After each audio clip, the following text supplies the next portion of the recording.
বন্ধুরা, আজকে রান্না করব কলমি শাকের ডগা দিয়ে ডাল। ডালটা সিদ্ধ করা আছে,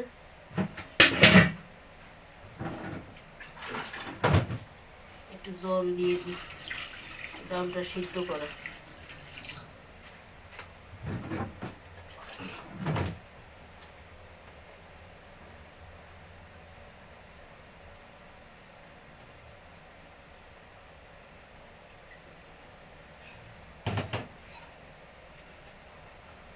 ফুটে উঠলে কলমি শাকগুলো দিয়ে দেব।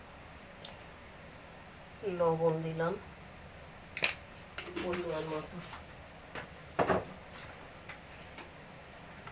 একটু হলুদ, এতে কোনো মশলাপাতি দেবো না তেমন। হলুদ,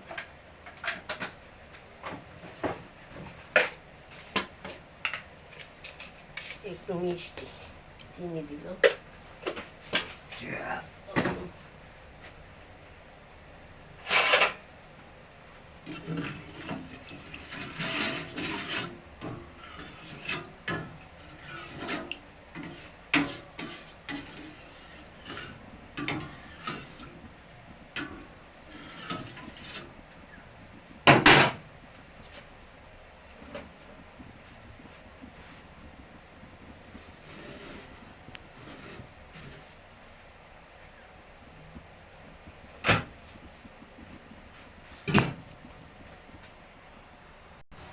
বন্ধুরা, একটু জিরা, শুকনা মরিচ আর পেঁয়াজ সম্বরা দিলাম।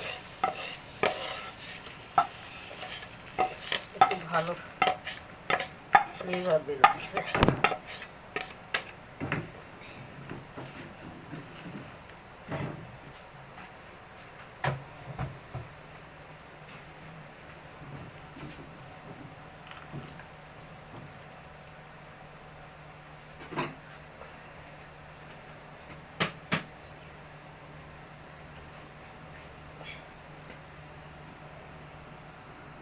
বন্ধুরা, ডালটা ফুটে উঠছে, এবার কলমি শাকের ডগাগুলো দিয়ে দেব।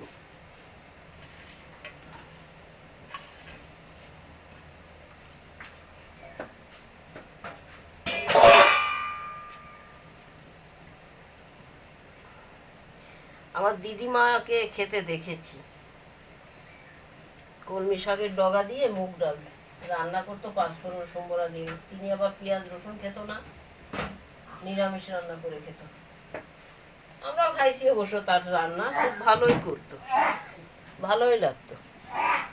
সেটা মনে পড়ছে এখন বড় হয়ে, তাই তো একটু দেখলাম যে আমিও রান্না করে খাই।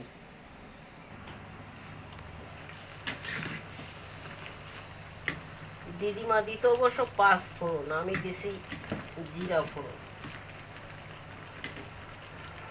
সে অবশ্য ঘিও দিত, তার রান্না ছিল ঘি আর মাখন দিয়ে রান্না। রান্নার একটা সেন্ট বেরোতো। আগের দিনের অবশ্য সবার রান্নায় ওরকম সেন্ট বেরোতো। এখন আর সেই দিনও নেই। জিনিসপত্রের যে দাম, মানুষ কিভাবে কি রান্না করলে তো হবে না। রান্না সবাই পারে মোটামুটি, কিন্তু জিনিসপত্র লাগবে। ওইদিকে শাক ডাউল দিয়ে রান্না হচ্ছে, আর এদিকে মাছ ভাজা হচ্ছে। মাছের ঝোল করে, মাছের ঝোল আজকে মাছ কম আছে, যেহেতু ফ্যামিলিতে লোক কম আছে, জনসংখ্যা কম, ওই জন্য। আর একবেলা মাছ খাই তো আমরা, ওই জন্য আর বেশি মাছ নিলাম না। দুবেলা আমাকে মাছ খেতে ইচ্ছা করে না, ভালো লাগে না। এদিকে আবার ডাউল হচ্ছে। আমি অবশ্য রান্না করলাম মটর ডাল দিয়ে। আমার দিদিমা রান্না করতে হয়েছে মুগ ডাল। তিনি মুগ ডাল পছন্দ করতো, মুগ আর ছোলা।